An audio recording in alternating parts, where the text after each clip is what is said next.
heavens and the earth, they declare you are holy. We declare you are holy, Lord. You are seated on the throne, you are holy. You are holy, Lord. You are holy, Lord. You are holy, Lord. You are holy, Lord. One more time, you are holy, Lord. Just lift up your voice. You are holy, Lord. You are holy, Lord. For there is none like you, Jesus. For there is no one like you, Lord. You are holy. You are holy, Lord. You are holy. Holy, Lord. You are holy, Lord. You are holy, Lord. You are holy.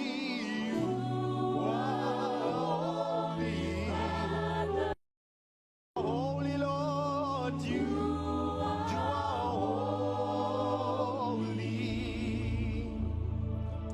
For you are Lord. You are holy.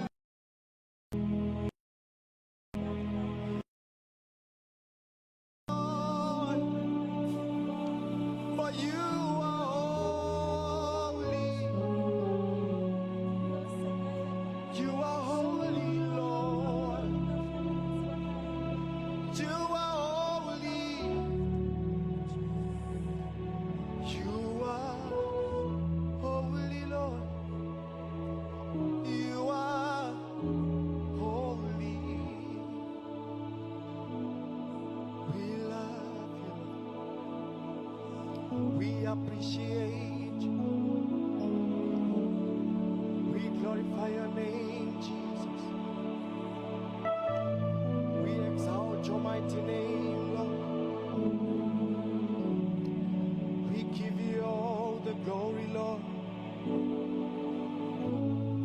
For you are holy, Lord.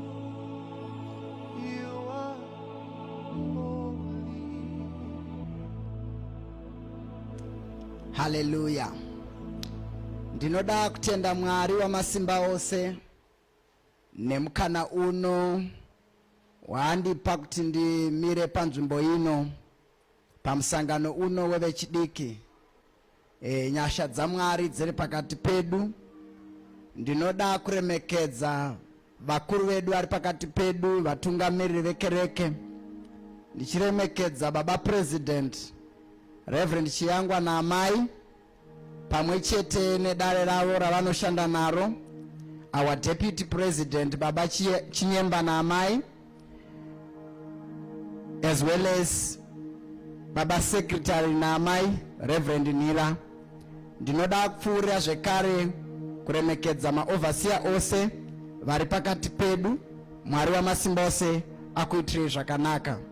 Ndinoremekedza utungamiriri weYPU uri pakati pedu, Reverend Chitsvare pamwe chete naamai, Baba Secretary Baba Bhura pamwe chete naamai, nedare rose ravanoshanda naro, nokundinongedzawo kuti ndive mushumiri pamusangano uno muzita raIshe wedu Jesu.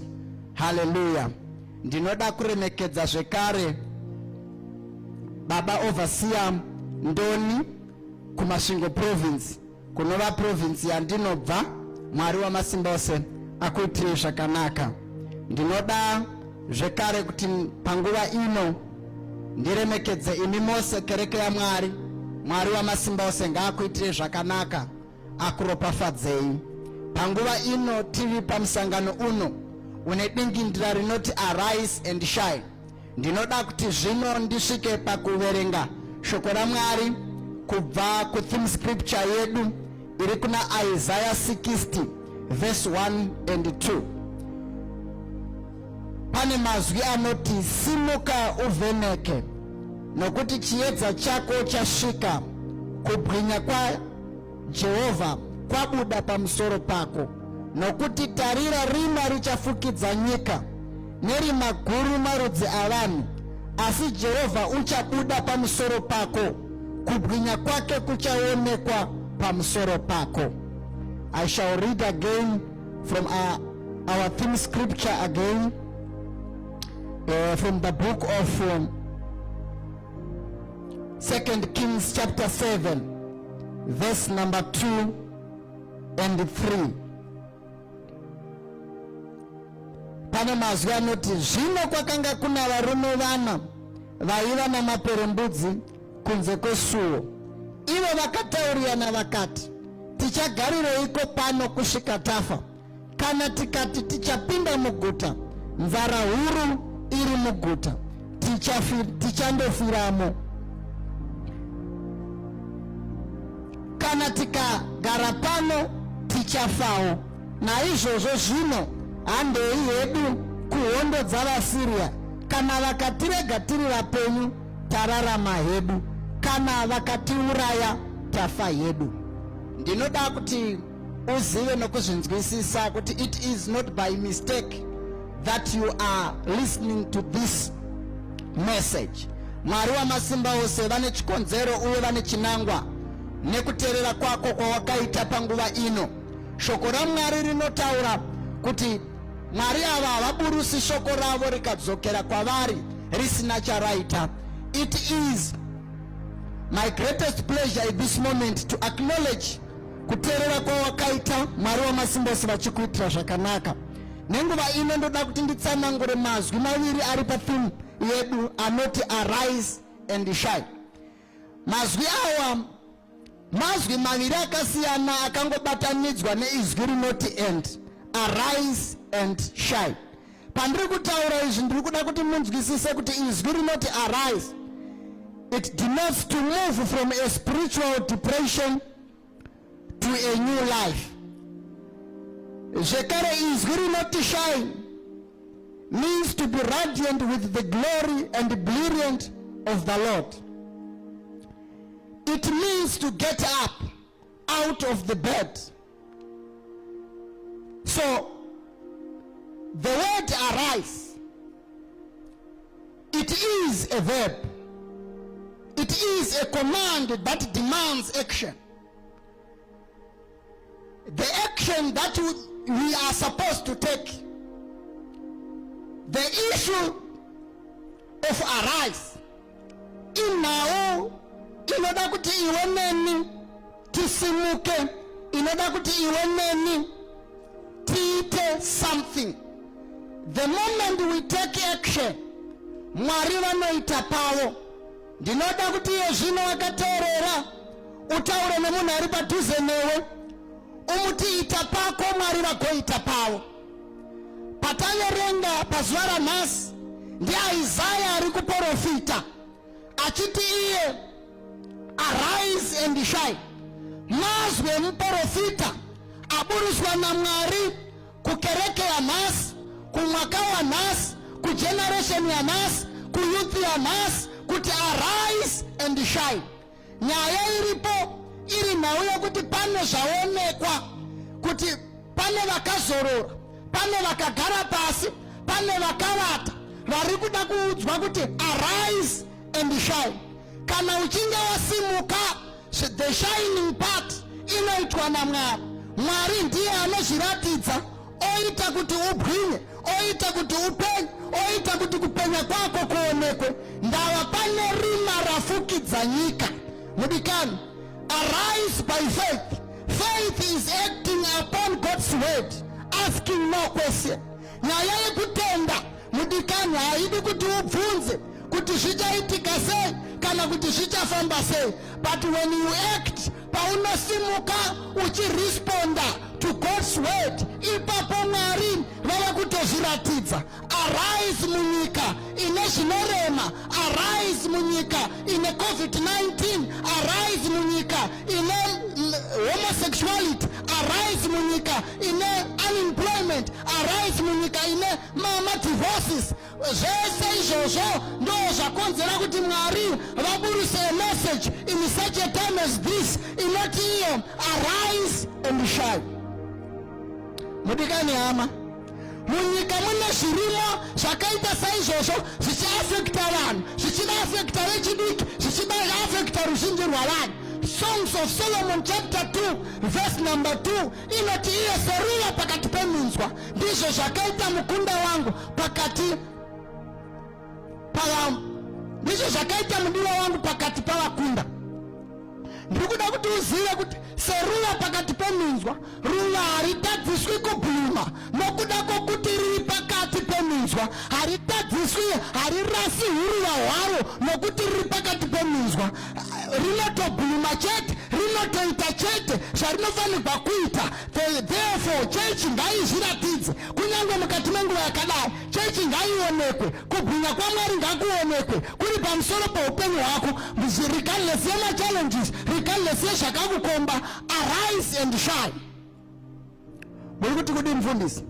Ndiri kuti seruva pakati peminzwa, ruva haritadziswi kubhuma, haritadziswi kuonekwa kuti iruva nokuti riri pakati peminzwa. Bloom wherever you are planted, whether uri pauniversity, whether uri panzvimbo yakaita sei, pane zvinhu zvakaita sei. I'm telling you right now, bloom wherever you are planted. Mombe tema kunyange ikavata mumadhaka matema, vakaikama inobuda mukaka muchena. Mwana weyouth, ratidza Mwari wawakatenda kwaari, ratidza kugona kwaMwari wawakatenda kwaari, ratidza kubwinya kwaMwari wawakatenda kwaari. Our God is able. Mwari wedu vanogona, Mwari wedu vanoita zvinoshamisa. Obey the word of God. Kana uchifamba neshoko raMwari, Mwari vanofamba newe. Kana uchigara mushoko raMwari, Mwari vanogara newe. Nokuda kwokuti you are rising in such a time as this. Ndinoda kuti mubate mamwe mazwi anoti flee away from disobedience. Rimwe ramazuva Jesu achienda Jerusalema, anoona muonde anotsaukapo, anoshayiwa maonde, anotaura mazwi anoti kurege kuva nemunhu achazodya zvibereko zvomutuyu. Jesu achidarika vachidzoka nezuva reitevera, Pita anoona muonde uya anoti, Ishe, honai muti wamakatuka zuro waoma kubva pamudzi. Bhuku inoti yakanga isiri nguva yamaonde, saka muonde wakatukirwe. Muonde wakatukirwa disobedience, nokuti nezuva riya Jesu paakabhabhatidzwa naJohani, mweya mutsvene wakaburuka senjiva ukati, uyu ndiye mwanakomana wangu wandinodisisa, munzwei muteererei. Saka muonde waifanira kuteerera Jesu. The moment yawakaona Jesu achitsauka kuzotsvaka maonde, muonde waifanira kuzara namaonde, but muonde hauna kuteerera, nokuti painzi uyu ndiye mwanakomana wangu wandinodisisa, munzwei muteererei. Vakanga vachiudzirwa havasi vanhu chete, asi even nature yaiudzirwa kuti inofanira kuteerera Jesu. Saka Jesu ashayiwa maonde, anoti iye kurege kuva nemunhu uchazodya zvibereko zvomutuyu. Naizvozvo mudikani, disobedience inotukisa. Mudikani hama, ndamira pano kuti nditaure newe mwana wechidiki, nditaure newe mwana weyouth, ndikuudze kuti disobedience inotukisa. Flee away from homosexuality, flee away from adultery, flee away from drugs, flee away from all evil things zviri kuitwa nenyika, zviri kuitwa navanhu panyika ino. Flee away. Kuna Mwari unokuda, kuna Mwari ari kuti arise and shine in such a time as this. Beni-Hadad akomba guta reSamaria, zvinonzi nzara huru yakava munyika. Yakanga isiri nzara yokuda kwaMwari, but yaiva nzara yakagadzirwa navanhu. Samaria yakanga yava pamasanction okuti vari kunze havatendegwi kupinda mukati, vari mukati havatendegwi kubuda kunze. But thank God kuna varume vana vamaperembudzi vakabudiswa kubva muguta nokuda kwamaperembudzi, vakaiswa kunze kweguta. Vari kunze kweguta vairarama nezvabva muguta, but guta rakombewa ranzi hakuchina ari mukati anofanira kubuda panze, hakuna ari kunze anofanira kupinda mukati.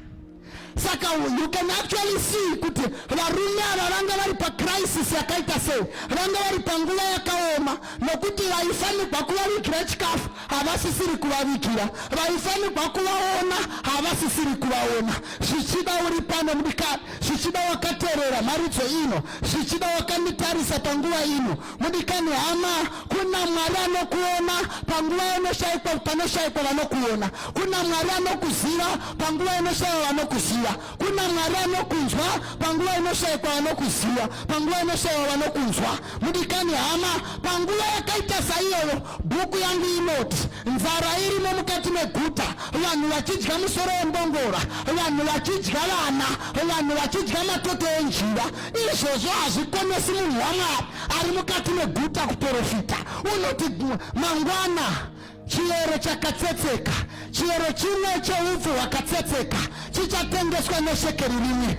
Hazvina basa munguva yauri, vamwe vangati tiri mukovhita, vamwe vakati tiri mulockdown, vamwe vakati machechi akavhagwa, vamwe vakataura zvakasiyana siyana. Hazvikonesi Mwari kuita zvavanoda kuita, hazvikonesi Mwari kushandisa wavanoda kushandisa. Mudikani hama, nzara irimo mukati meguta. Elisha unoprofita, unoti chiyero chimwe cheupfu hwakatsetseka chichatengeswa neshekeri rimwe pasuo reSamaria. Mudikani hama, zviriko zviri kunze zvingataurwa navanhu pakwega nekutaurira mudikani hama, kuna Mwari unoita zvaanoda kuita nevaanoda kuita navo, unoita zvaanoda kuita nevakamira paari, unoita zvaanoda kuita nevake. Regardless yezviri kunze, regardless yezvinotaurwa navanhu, remain positive. Ramba uchitaura zviri positive, usataura zvinotaurwa navavengi vako, nokuti ukaona patoita vavengi vako vanokuti hakuendeki, vanokuti hapabudiki, ziva kuti yako breakthrough yatosvika, nokuti Mwari wedu anogadzira tafura pamberi pavadzivisi. Saka the moment Ben-Hadad pawavhara mukova ukati hapachina vachapinda kana kubuda, kuna asingavharirwe, kuna asinganzi haubudi, kuna asinganzi haupindi, iyeye ndiye wamasimba ose anoita zvaanoda nenguva yaanoda kuita zvaanoda kuita. Mudikani hama, pane nyaya yekuti you have to take an action. Ndiyo nhau yakatorwa navarume ava vari kunze kweguta. If you have fear, God will never use you. Kana uchitya, Mwari haambokushandisa. When you have fear, God will never use you. If you read the word of God, you will see that David wakashandiswa na Mwari kudarika Sauro, nokuti nezuva riya vamira pamberi paGoriathi. Sauro akatirena namatsikoma aDhavhidhi akatirena, vanotiza vachipinda mumatende, vanotiza vachipinda mumakwenzi. But kwakauya mumwe murume wakanga asingatyi akati anomuuraya anopuwa chii. Denga richibva ratoona kuti ndiyo candidate yatinodai inosimuka mukati menguva yakadai, munguva yemaadversities panosimuka mumwe munhu achiadhifanza towards my enemies. Mwari wetomira naye. Ndivo varume vataverenga, varume vana vanonge vanotaurirana vari kunze kweguta, vanoti kana tikagara pano tinofa nenzara, tikapinda muguta ndimo mune nzara tinondofa zvekare. Zviri nani tiende ikoko kuna enemies yedu, kana vatiuraya tafa hedu, kana vatirekera tararama hedu. Mudikani hama, there is a moment when you are supposed to take a risk. Arise and take an action. Mudikani hama, panguva ino zvinoda kuti utore action, zvisina nemamiriro ekunze, zvinoda kuti utore action. The moment yaunosimuka uchiti ndava kuapply munyika isina mabasa, the moment yaunosimuka uchiti ndava kutanga business munyika ine mari iri kunetsa, ipapo Mwari ava kutomira newe. Kuna varume ava vataurirana vari kunze kweguta, vakati tava kupinda mukati meguta, tava kuenda ikoko kuhondo dzeAsiria. The moment yavakatora a step, ipapo our God amplified their steps, kukanzwika kutinhira kukuru, kukanzwika hondo huru. Mudikani hama, hazvina basa zvawakabata zvinoshoreka, as long zvakabhekwa nedenga zvinoita mabasa makuru. Ndekani kutaurira mudikani, David akauraya Goliath nechifuramawe, a weapon isiri designated kuti ingatarisirwa kuti ingauraya a mighty warrior akaita saGoliath, but nokuda kwokuti dombo racho rakanga rakabhekwa neanointing yedenga, Samsoni akauraya mazana namazana nerushaya rwembongora, nokuda kwekuti rushaya rwacho rwakanga rwakabhekwa neanointing yedenga. Mudikani hama, never despise zvidiki zvaungatanga kuita kana zvakabhekwa nedenga, unoenda kure. You can go far in the name of Jesus. Arise and shine in such a time as this. Mwari zvaanoita anoti kana achinge arimbisa anenge atokupa. Rega ndikutaurira kuti kudii vaIsraeri vanonzi ndakupai nyika yeKenani, nyika inoerera uchi nemukaka. Rega ndikutaurire pavari kunzi ndatokupai nyika iyoyo ine vakatogaramo, ine vari kutoishandisa, kune vari kutoshandisa that land. But paakuda kuti Moses naJoshua naAaron nemuvaIsraeri mutore neaction yokuenda kunotora izvo zvamakanzi naMwari ndakakupai. The moment yamuri kutora a step, ipapo mamiracles akutokuteverai, because muri kutevera zvakataurwa naMwari. The moment yari kutevera zvakataurwa naMwari, pane zvako zvavakutoitika. Izvezvi right now as I speak, kune zvikuru zvinoitwa naMwari kana uchitenda kushoko raMwari. Shoko raMwari rinoti vasvika pagungwa dzvuku rinovatsiurira, vasvika paJeriko rinowira pasi, vasvika padombo rinobudisa mvura. Chiri kuitika inhau yokuti they are taking an action towards what God said. Mudikani hama, you are what God said you are. Hausi zvinotaurwa navanhu. Vanhu vakakuti haurorwi, ziva kuti kuna Mwari anoti you are more than a conqueror. Ziva kuti kuna Mwari anoda kuti utevererwe nezvakanaka. Vanhu vangataura zvakaipa about you, vanhu vangati haupindi basa, vamwe vakati haubudiriri, vamwe vakati hakuna kwaunoenda, but I am here as a prophet of God. Arise and shine and stand for your ground. Mwari unokuitira zvakanaka. Pane imwe nguva yokuti life is full of choices. Life is full of risks and benefits. But before you acquire your benefits, you have to make a choice. AFM in Zimbabwe, there is a moment yatakasvikirwa nayo yaitoda kuti uite a decision, uite a choice. Mudikani hama tiri pano nokuda kwezvatakasarudza.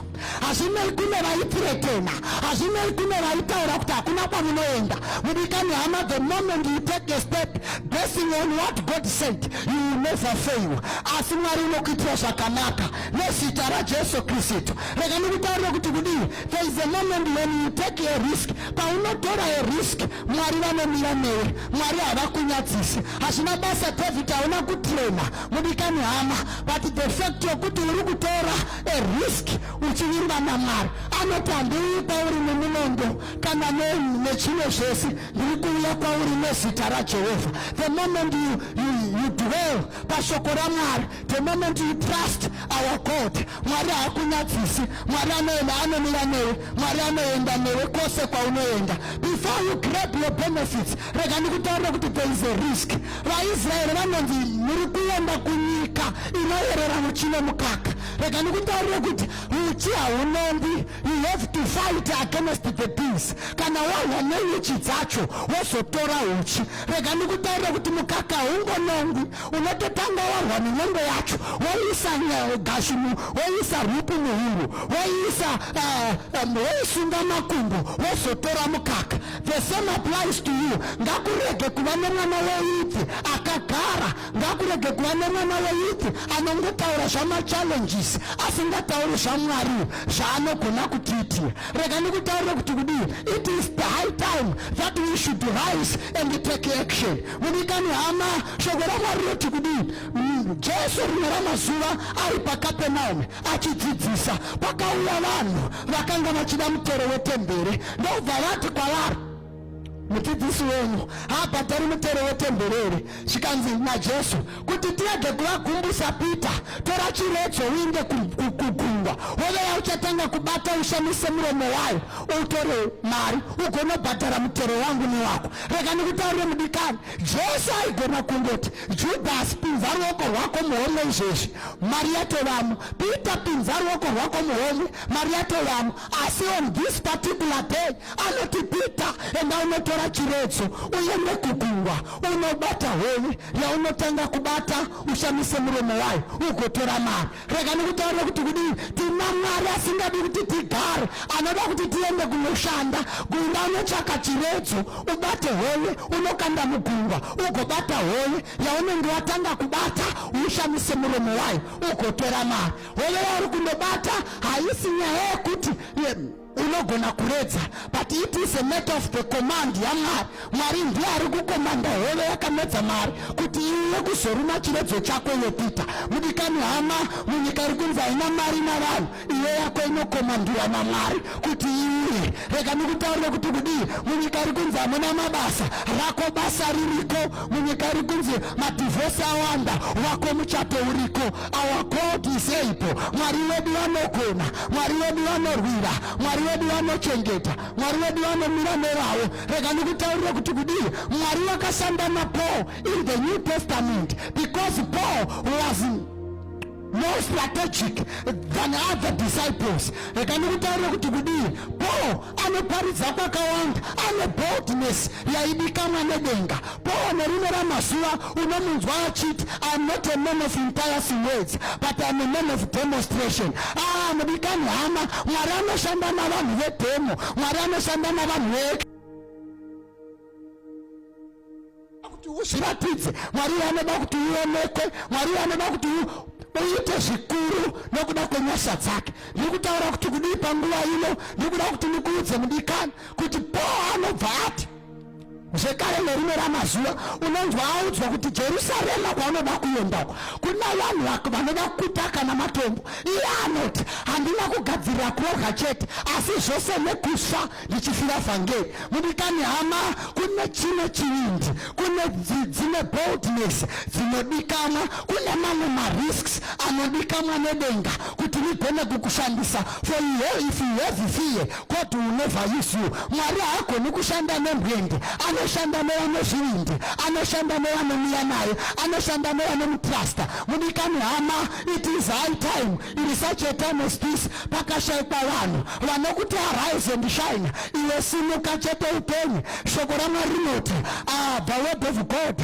says, David said, rimwe ramazuva, and David encouraged himself. Shoko raMwari rinotaura kuti David wakazviencourage ari munguva yokushayiwa tariro, ari munguva yokushayiwa hope. Kuna vanhu vaida kumutaka namatombo nokuti mhuri dzavo dzakanga dzaparara, nokuti mhuri dzavo dzakanga dzatakwa namabwe. Ipapo David anobva ati, and David encouraged himself, akabva azviencourage muna Mwari. Ndinotenda panguva ino nokuda kweshoko raMwari, nokuda kwezvarinotaura pamusoro pekuzviencourage. Rimwe ramazuva mumwe mukadzi waibuda ropa. Rega nikutaura kuti kudii, anobva afamba achienda kwaari kuenda, anosvika paanoona Jesu, anoti iye kana ndikangobata mupendero wenguo wake ndichapora. Ipapo hapana akamuparidzira pamusoro pokuti ndaunobata mupendero wenguo. Mumwe murume anonzi the prodigal son anoti iye kana ndichasimuka ndidzokere kuna baba. Hapana akamuparidzira kuti simuka udzokere kuna baba. At times you need to preach to yourself. Unofanirwa kuzviparidzira kuti if you have to encourage yourself, unofanirwa kuzvikurudzira kuita chimwe chinhu. Encourage yourself to take a step, rise up and take action. Mwari anokuitira zvakanaka, Mwari anokuropafadza. Ndamira somuprofita waJehovha kuti ndiprofite masikati ano. Kukunda kwako, kusimuka kwako, kubwinya kwako kwasvika. Rima riri kuzoparara, rima riri kuzotiza paupenyu hwako. Your life will never be the same. Restoration is coming your way in the name of Jesus. Ropafadzwa itirwa zvakanaka, komborerwa pamusangano uno. Arise and shine.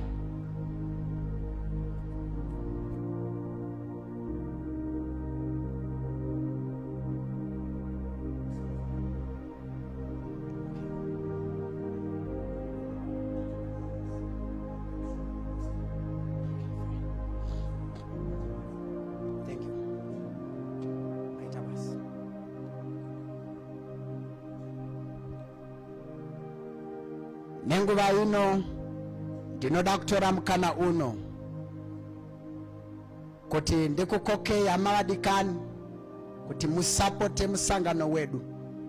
Shoko raMwari rinotaura pana Luke chapter 6 verse 38 kuti ipai nemi muchapiwa, vachakupai pamaoko enyu nechiyero chakanaka chakatsikirirwa chakaita mupfunga.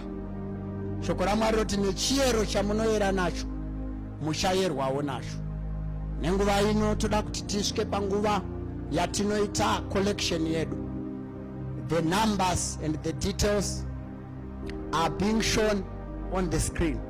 Ndoda kuti iye zvino musvike pamunobvisa zvipo zvenyu, Mwari achikuitirai zvakanaka. Shoko raMwari rinoti wakaropafadzwa ruoko runopa kudarika runogamuchira. Shoko raMwari rinotaura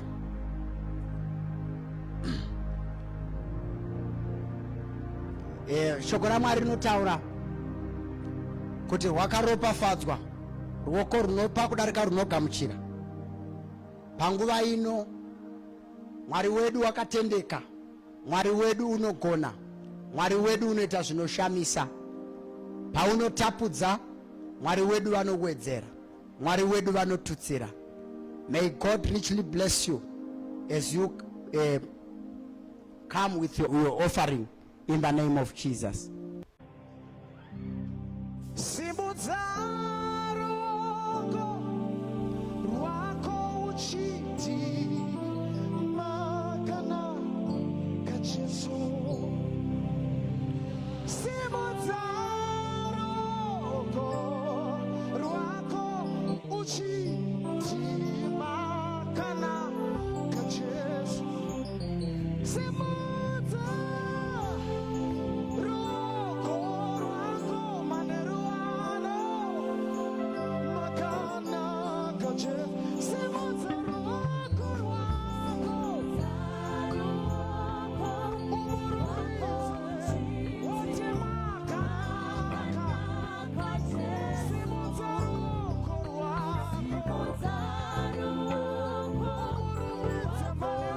urumidze maneruano wote makana. Simudza ruoko rwako urumidze Jesu wote makana.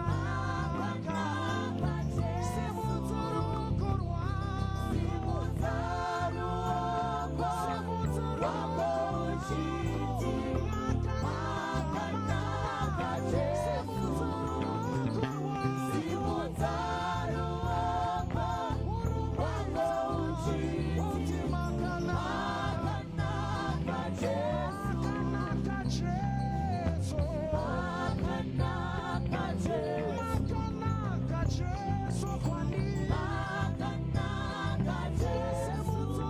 rwako,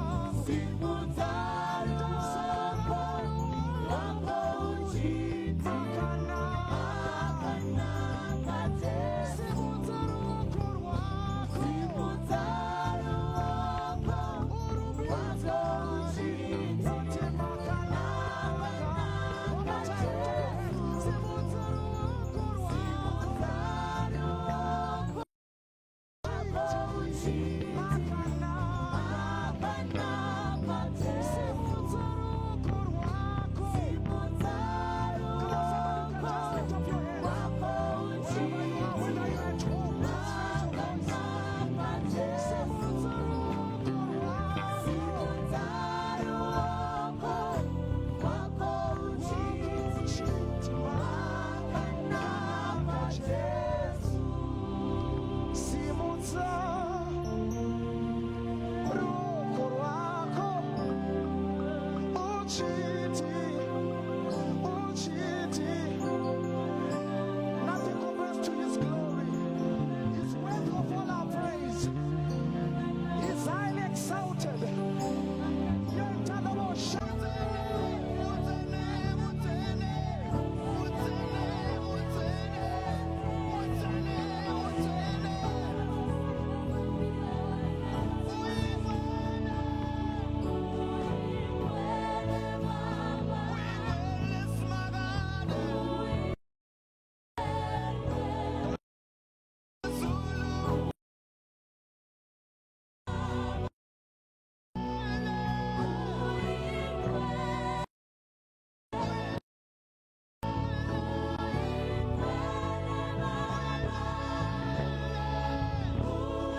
heavens and the earth, they declare you are holy. We declare you are holy, Lord. You are seated on the throne, you are holy. You are holy, Lord. You are holy, Lord. You are holy, Lord. You are holy, Lord. One more time, you are holy, Lord. Just lift up your voice. You are holy, Lord. You are holy, Lord. For there is none like you, Jesus. For there is no one like you, Lord. You are holy. You are holy, Lord. You are holy. Holy, Lord. You are holy, Lord. You are holy, Lord. You are holy. You